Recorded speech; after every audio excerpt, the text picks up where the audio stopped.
Jepara merupakan salah satu kota di Jawa Tengah yang terletak di pesisir pantai utara Pulau Jawa. Kota Jepara sangat terkenal dengan keragaman potensi wisata dan budayanya. Salah satunya adalah seni ukir peninggalan Ratu Kalinyamat yang menghantarkan Jepara dikenal seantero dunia.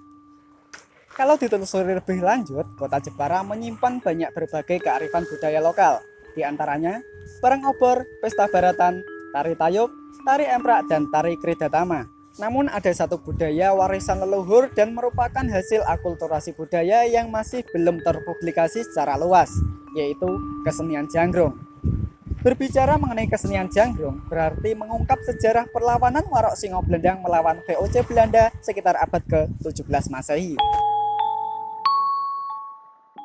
Pada abad ke-17 Masehi, Kerajaan Mataram Islam yang dipimpin oleh Sultan Agung Mataram III, yaitu Sultan Agung Hanyokrokusumo, memerintahkan para punggawa kerajaan untuk melakukan ekspansi perjuangan ke berbagai penjuru Nusantara untuk menyebarkan dakwah Islamiyah dan untuk mengusir VOC Belanda dari bumi Nusantara.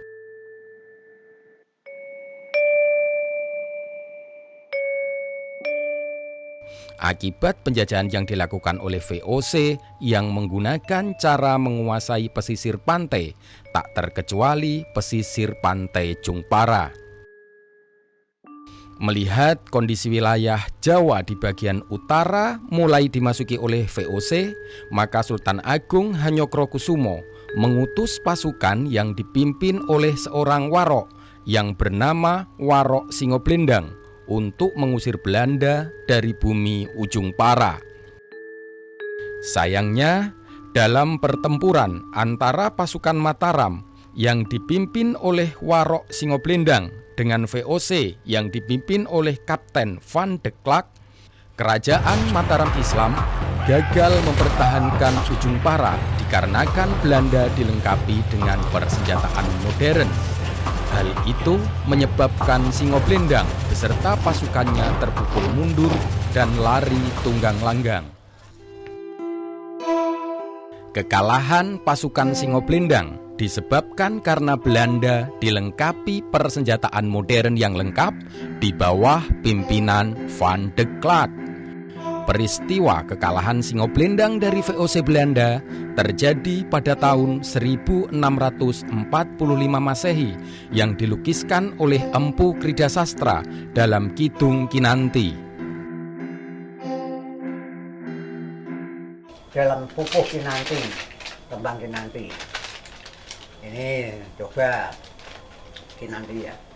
Adreng tias anya nyuwun maring zat kang maha suci, dredah campuh ing Jungpara, ambyaring santana nagri, sinengkalan taunira bana sungsang hangesti aji. Saya artikan, adreng tas nyuwun, atiku nyuwun maring zat kang maha suci, marang Gusti Allah, ra ngono iki karepe. Dredah campuh ing Jungpara, ana peperangan campuh dredah tukaran antarane pasukan Van de Klerk VOC dengan pasukan pribumi. Ambyaring santana nagri, santana bolo-bolo ke Mataram iku mau nagri. Sinengkalan taunira bana sungsang hangesti adi. Sengkalan iku taun bana sungsang hangesti adi, bana 5 benua. Dunia ada 5 benua. Sungsang wolak-walik dikocok diwolak-walik dadu kae padha 4 padha 4. Hesti 6 adi 1. Nek diwaca kemburi 1645. Itu yang memberi petunjuk kepada kita. Terusnya ngene Mas. Tanpa paran sedyanipun prasantana tan nyawiji kocar kacir sedyanira ngalor ngetan pinggir ardi dadi tetungguling bangsa sesediman mrih lestari tanpa sangkan paranipun kocar kacir bubar prasantana tan nyawiji santana iki punggawa kerajaan iku mau sing mau ndok kono gembruayu. Kocar kacir jadi kocar kacir parane ngalor ngetan pinggir adine kok Jepara mrene kuwi ngalor ngetan kan bener. Nah, dadi tetungguling bangsa, dadi tontoning bangsa, sesideman lestari don delik. Nganggo dengan samaran-samaran itu mau. Waktu itu yang menjadi raja kan Sultan Agung ketiga itu mau. Di VOC daerah-daerah kita sudah dipencar-pencar. Nah, daerah sana serah ke siapa. Pertahankan pantai utara Pulau Jawa. Dalam bait ke-1 kalimat tersebut, Buwono Sungsang yang Setiaji itulah bilangan tahun Surya Sengkala yang menunjukkan angka Buwono 5, Sungsang 4, Hesti 6, Aji 1 dibaca 1645.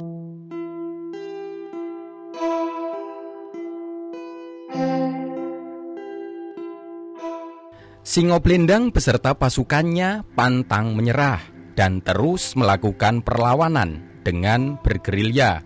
Pasukan Singoplendang dibagi dua. Sebagian pasukan lari ke bagian utara di bawah pimpinan Pangeran Halonggopati, lari ke arah Mlonggo, dan sebagian lari ke arah timur dipimpin langsung oleh Warok Singoplendang. Bersama Singoplendang, para putri Sekar Kedaton, sebagian istri prajurit dan prajurit terus bergerilya, dan di tengah-tengah perjalanan, tepatnya di desa Kecapi, terjadi huru-hara, sehingga rombongan lari ke sana kemari dan akhirnya Warok Singoplendang mendirikan pos pertahanan di desa Suwawal hingga akhir hidupnya. Sedangkan makam Warok Singoplendang sekarang dikenal dengan makam Mbah Singo dan banyak dikunjungi para peziarah. Rombongan 3 putri Sekar Kedaton dan 5 prajurit perang di bawah pimpinan Demang Aji Prakoso lari ke arah timur. Tibalah rombongan Ki Ageng Saji di desa Kepok, kediaman Holm van Sticher yang dikenal sebagai Mbah Molem. Kemudian Ki Ageng Saji dan 3 putri Kedaton dijadikan anak angkat Mbah Molem.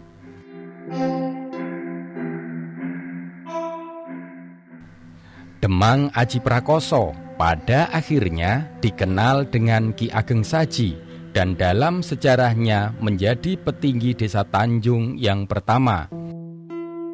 Demang Aji Prakoso adalah guru dari 3 putri Sekar Kedaton, yaitu 1. Diah Retno Sekar Tanjung, 2. Mbah Bening, dan 3. Mbah Ratimah. Karena takut diketahui oleh Belanda, gamelan perang Gong Buyut disembunyikan di desa Tanjung.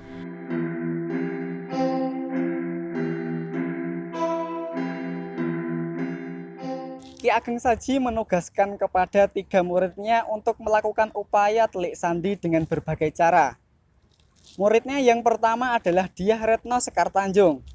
Ia adalah sosok perempuan yang sangat cantik rupawan, sehingga ia diperintahkan untuk melakukan upaya telik sandi dengan cara janggrung, dengan membawa gong buyut yang dipikul oleh 5 prajurit.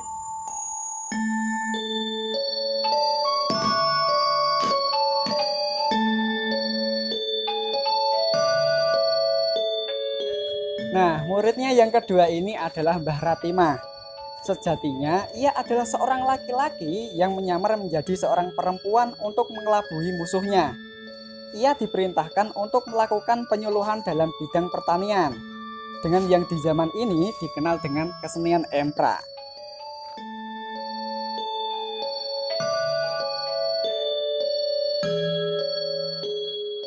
Muridnya yang terakhir adalah Mbah Bening.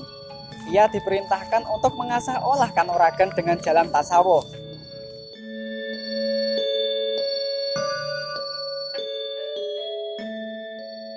Kesenian janggrung adalah kesenian yang dilakukan dengan berjalan kaki menyusuri perkampungan untuk mendapatkan simpati warga. Di samping tugas telik sandi yang dilakukan, gerakan tari janggrung mengandung unsur dakwah.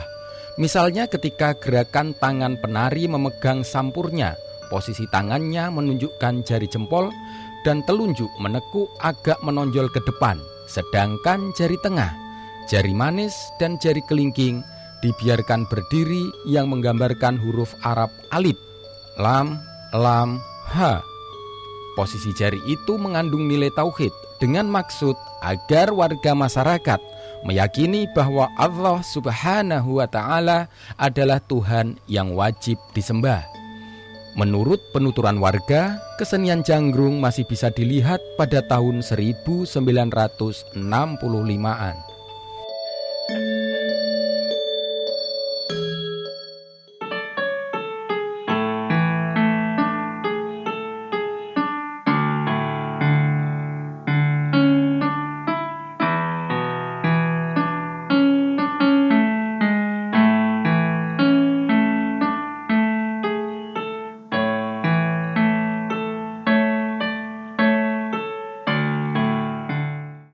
Ini adalah lokasi ditemukannya Gong Buyut pada tahun 1951 ketika pemerintahan petinggi Joyo Suharjo Ligur.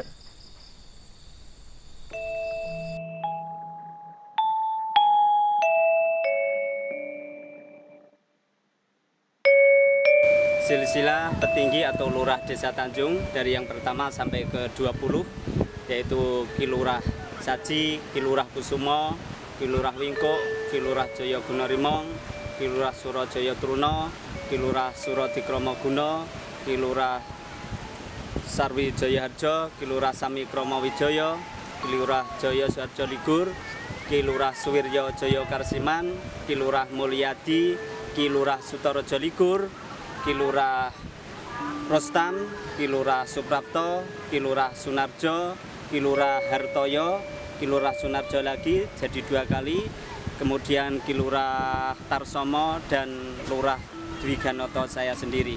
Itulah silsilah urutan petinggi Tanjung atau Lurah Tanjung dari pertama sampai ke 20 yang sekarang ini. Akhirnya, Gong Buyut ditemukan pada pemerintahan petinggi Ligur tahun 1951 Masehi, sekitar 297 tahun dari peristiwa muksonya Gong Buyut beserta Dyah Retno Sekar Tanjung dan 5 prajuritnya.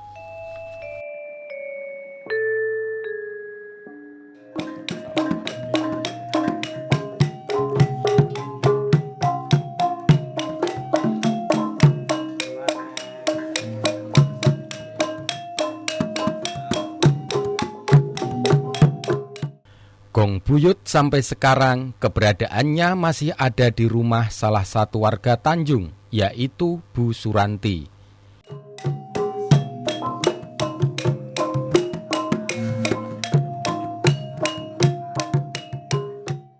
Ritual gugah atau membangunkan Gong Buyut dilakukan setahun sekali, setiap malam 1 Muharram atau malam 1 Suro pada penanggalan Jawa.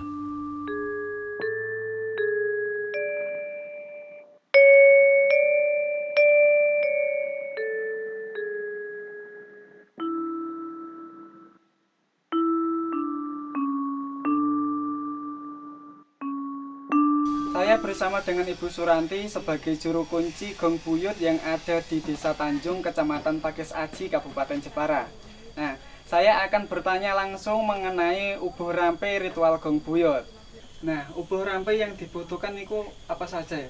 Pertama itu kembang ramping, terus gedang rojo kawisto, yang kedua jajan pasar, terus kain putih, kain warna, beras 1 mok, duit 1 uang zaman dulu, gula pasir, rokok sukun klobot dengan rokok lainnya.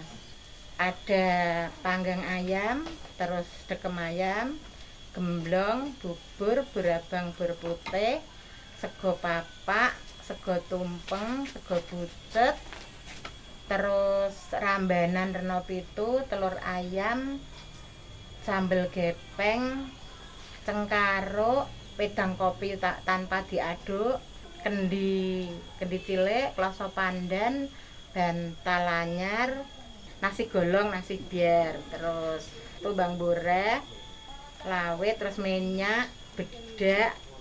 Setelah itu nanti disajikan pada waktu ritual. Ada lagi ketan salak, arang-arang kambang, kolak gedang mentah mateng, terus rujak intip, tawon dipepes, sayur bening daun kelor. Setelah itu nanti semua masakan itu tidak boleh diincip. Tah kasinan, tah nggak kasinan itu harus apa adanya. Semua tidak boleh diincipi dan wedang kopinya tidak boleh diaduk. Setelah itu nanti yang untuk dekem ayam itu diselamatkan sama panjaknya.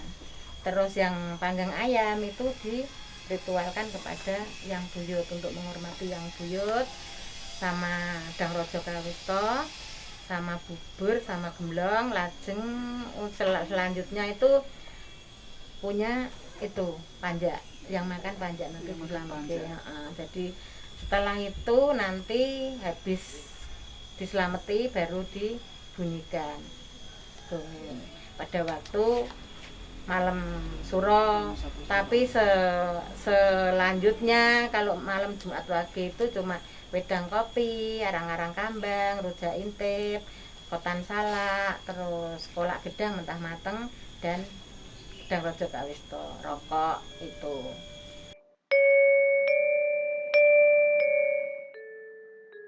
Gong buyut yang dahulu digunakan untuk mengiringi tarian janggrung, eksistensinya masih ada sampai sekarang. Sedangkan kesenian janggrung, karena proses sosiologis dan adaptasi budaya modern, janggrung telah mengalami pergeseran totem gerakan tarian serta kostum dan penyajiannya.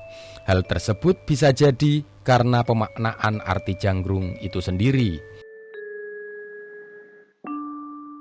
Janggrung adalah sebuah istilah yang diartikan sebagai pekerjaan mengamen kalau bahasa sekarang, sehingga terlihat sekali makna mengamennya yang melekat pada sajian janggrung sekarang ini.